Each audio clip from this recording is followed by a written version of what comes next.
morning. Let us discuss about students' T distribution.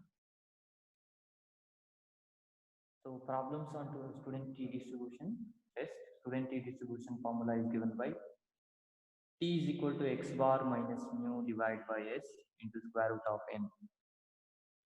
N represents the sample size, mu is the mean, sigma square is the variance, x bar is equal to 1 by n into summation x, that is the sample mean, sigma square or s square, that is the variance, we can calculate by using the formula 1 by n minus 1 into summation I is equal to 1 to n xi minus x bar whole square, that is the sample variance. So df represents the degrees of freedom, so n minus 1 for the standard deviation. So 95% confidence limits are x bar plus or minus s by square root of n into t 0.05, and 99% confidence limits are x bar plus or minus s by square root of n into t 0.01. So let us discuss about, so next one is about the two independent samples. So if xi and yj are two independent samples and x bar and sigma x and y bar comma sigma y are mean and variance of two samples mu and sigma be the mean and population variance, we need to take the hypothesis whenever the difference between the sample means is significant. So hence t becomes x bar minus y bar divided by s into square root of 1 by n1 plus 1 by n2, or a square, where a square can also be calculated as n1 s1 square plus n2 s2 square divided by n1 plus n2 minus 2. Degrees of freedom is n1 plus n2 minus 2 here. So now find the student's t for the following variable values in a sample of 8. So that means the value of n is equal to 8 they have given. The values minus 4, minus 2, minus 2, 0, 2, 2, 3, 3. Taking the mean of the universe to be 0. So that means new value they have given 0. So now we need to calculate x bar, that is the sample mean, that is summation x by n, that is equal to, you need to sum all the values, the 8 values they have given. So that is minus 4, minus 2 to and all. So you need to sum all those, divide by number of values, that is n is equal to 8 they have given. So divide by 8, it gives 0.25. So that becomes x bar. Now a square we need to calculate, that becomes 1 by n minus 1 into summation xi minus x bar whole square, that is equal to, we need to calculate by using xi, that is these values, and x bar is the sample mean, so that is 0.25. Calculate, you will get s square is 7.07. So s is square root of 7.07, that is 2.66. So t is given by x bar minus mu divided by s into square root of n. Substituting x bar value 0.25, mu value 0, s value 2.66, and root of n, that means square root of 8. After the calculation, you will get 0.266. Next problem. A machine is expected to produce nails of length 3 inches. A random sample of 25 nails gave an average length of 3.1 inch with standard deviation 0.3. Can it be said that the machine is producing nails as per the specification? So here they have given for 5% level of significance, T.05 is 2.064 or 24 degrees of freedom. So because here the values they have given 25, so that means n minus 1 degrees of freedom, so that means 24 degrees of freedom. So now read the question again. A machine is expected to produce nails of length 3 inches. So mu is 3 they have given. A random sample of 25 nails, so n value becomes 25. Gave an average length of 3.1, so that means sample mean is x bar they have given, that is 3.1, with standard deviation 0.3, that means s value 0.3 they have given. So now you need to calculate directly using the formula t is equal to x bar minus mu divided by s into square root of n. After substituting x bar value 3.1, mu value 3, s value 0.3, root of n is root of 25, you will get 1.67, which is less than 2.064, which is the 5% level of significance for 24 degrees of freedom. Thus the hypothesis that machine is producing nails as per specification is accepted. at 5% level of significance. That is the conclusion. Next one, 10 individuals are chosen at random from a population and their heights in inches are found to be 63, 63, 66, 67, 68, 69, 70, 70, 71, 71. The hypothesis that the mean height of the universe is 66 inches. So mean height they have given, so that is the universal mean. So 66 inches, mu is equal to 66 they have given. N is equal to 10 because 10 individuals they have taken. X bar you need to calculate, that is sum of the x values. If you add all these values and divide by 10, you will get 67.8. That becomes x bar, sample mean, right? Now the variance s square is given by 1 by n minus 1 into summation xi minus x bar whole square. That becomes, after calculation, you will get 9.067. Xi means these values, x bar means the sample mean we have calculated. So n value is 10 here. So substitute and simplify, will get 9.067 as the variance. So standard deviation is given by s is square root of the variance, that is 3.011. Now substitute in t distribution formula, t is equal to x bar minus mu divided by s into square root of n. You will get 1.89, which is less than 2.262, which is they have given for the 5% level of significance or 9 degrees of freedom.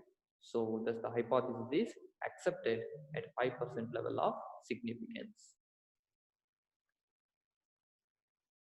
Next one is a certain stimulus administered to the 12 patients, to each of the 12 patients resulted in the following change in blood pressure. So 528 minus 1306 minus 21504. Can it be concluded that the stimulus will increase the blood pressure? Now n value they have given 12 for 12 patients. So mu is equal to 0. We can take, since stimulus administration is not accompanied with increase in blood pressure. So therefore we are considering mu as 0. So now x bar we need to calculate summation of x values, divide by n, that is 12. So you will get 2.5833. S square, that is the variance you need to calculate by using this formula. After the simplification you will get 9.538. Now s becomes 3.088. So t is equal to x bar minus mu divided by s into square root of n, that is 2.8979, which is greater than 2.201, which they have given for 5% level of significance for 11 degrees of freedom. Hence the hypothesis is rejected at 5% level of significance. That is, we concluded with 95% confidence that the stimulus is accompanied with increase in blood pressure. A sample of 10 measurements of the diameter of a sphere gave a mean of some 12 centimeter and a standard deviation of 0.15 centimeter. Find the 95% confidence limits for the actual diameter. N is 10, x bar is 12, s is 0.15 they have given. T 0.05 we need to consider, so that is, we know that it is T 0.05 is for 9 degrees of freedom is 2.262. Now the confidence limits x bar plus or minus s by square root of n into T 0.05, calculating we'll get 12 plus or minus 0.1073. So if we use the plus sign, it becomes 12.107. If we use the minus, we'll get 11.893 centimeters. So thus 7.893 centimeter to 12.807 centimeter is the confidence limits for the actual diameter.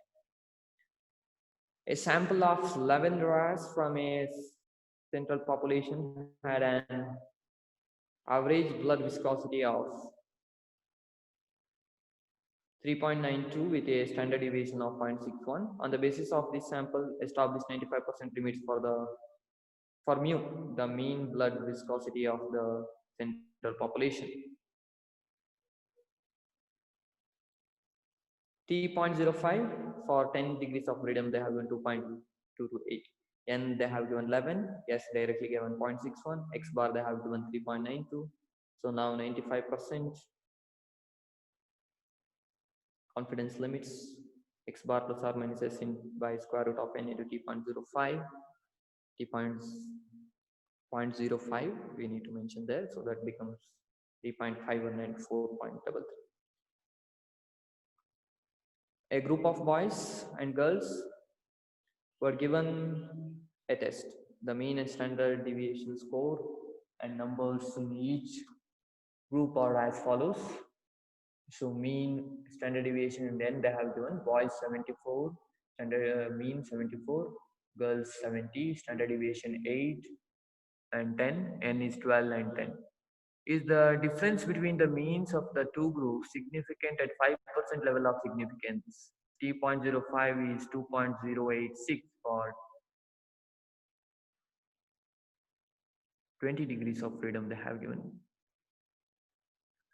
So given x bar is 74, y bar is 70, mean they have given, right? S1 is 8 and S2 is 10, N1 is 12 and N2 is 10. So here the degrees of freedom becomes N1 plus N2 minus 2. So therefore they have given the values for 20. N1 plus N2 it becomes 22 minus 2, that is 20. So that's why they have given for 20 degrees of freedom. So now S square is given by 1 by N1 plus N2 minus 2 into N1 S1 square plus N2 S2 square. By substituting N1 value, S1 square value, N2 value, S2 square value, and degrees of freedom, that is 20 degrees of freedom, you will get 88.4. So that is the variance. Standard deviation S becomes square root of 88.4, that is 9.40. Now T becomes x bar minus y bar. Divide by S into square root of 1 by n1 plus 1 by n2. X bar is 74, y bar is 70. Yes, we have calculated 9.402, and 1 by n1 value is 12 and 1 by n2 value is 10. So you will get 0.994, which is less than 2.086. So we can accept the hypothesis at the 5% level of significance. Two types of batteries are tested for their length of life, and the following results were obtained. Battery A, N1 is 10, X1 bar is 560 hours, sigma 1 square is 100. Battery B, N2 is 10, X2 bar is 500 hours, sigma 2 square is 121. Compute the student T and test whether there is a significant difference in two means. We need to calculate the variance A square, N1 sigma 1 square plus N2 sigma 2 square divided by N1 plus N2 minus 2, that gives 122.78. So now S becomes 11.0805, T becomes x2 bar minus x1 bar divided by S into square root of 1 by N1 plus 1 by N2. Substituting the values, you will get 12.11, which is greater than the table of values T at the level of significance. So the hypothesis is rejected. A group of 10 boys fed on a diet A and another group of 8 boys fed on a different diet B for a period of 6 months recorded the following increase in weights. Diet A, diet B, they have given the data. Test whether diets A and B differ significantly regarding their effect on increase in weight. X bar summation x by n1, that is 64 divided by 10, that will get 6.4. Y bar is summation y by n2, that is 40 divided by 8, this is 5. So diet B they have given only for 8. First diet 1 they have given for 10 members. So that means you will get 6.4 and 5 as x bar and y bar. S square is 11.525 after calculation. S becomes square root of 11.525, that is 3.395. T becomes x bar minus y bar divided by S into square root of 1 by n1 plus 1 by n2, that is 0.869. Hypothesis is accepted, and we conclude that the two diets do not differ significantly regarding their effect on increase in weight. Two horses A and B were tested on account to the time in seconds to run a particular race with the following results. Horse A and horse B, test whether you can discriminate between the two horses. You need to calculate the x bar and y bar. People know, sum and divide by numbers. Y bar is also same, and A square is the variance. You have the formula. use that formula, you will get the value as 5.2973 and S becomes 2.3016. Now T becomes x bar minus y bar by S, which is square root of 1 by n1 plus 1 by n2, that is 2.42. T is 2.42, which is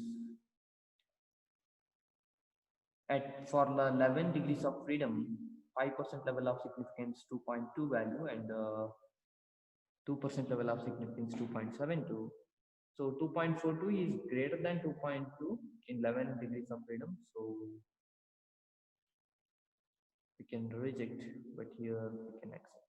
So the discrimination between the horses is significant at 5% level, but not at 2% level of significance. Thank you.